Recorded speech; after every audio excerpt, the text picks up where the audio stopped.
Hello people, welcome to Crazy Farm, and in this video you will see the classification of antifungal agents and their mechanism of action.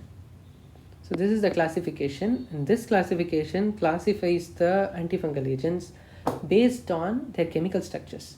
So this classification is quite intimidating.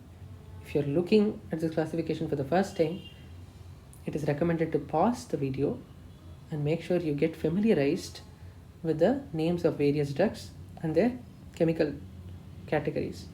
One important point to note is that these categories of drugs, these drugs which I have encircled in blue color, these drugs do not affect the cell membrane. All the other antifungal agents, or at least most of the other antifungal agents, affect the fungal cell membrane in some way. Okay, that is how they act. They either interfere with the synthesis of fungal cell membrane, or they go and damage the already existing fungal cell membrane.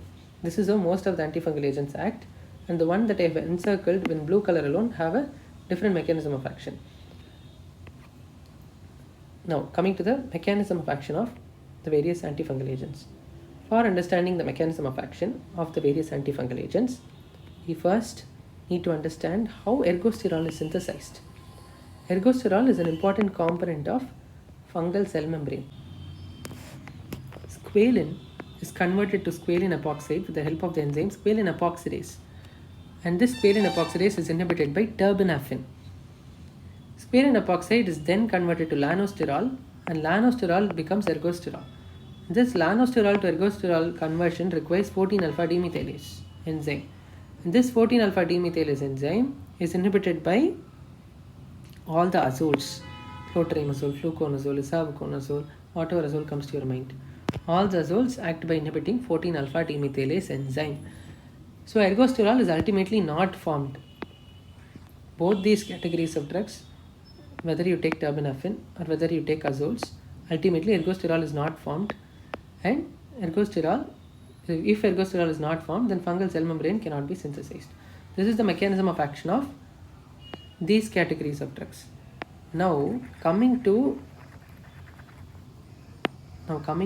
amphotericin B and nystatin.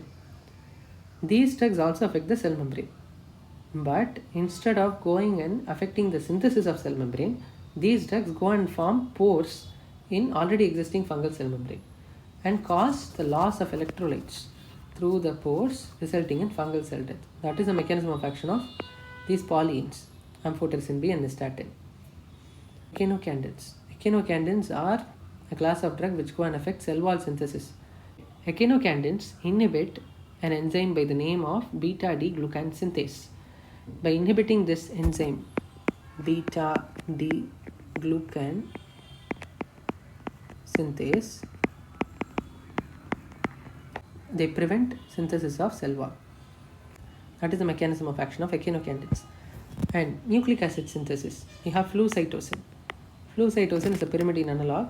We will look at the mechanism of flu cytosin later in detail in the upcoming videos. What is the mechanism of action of griseofulvin?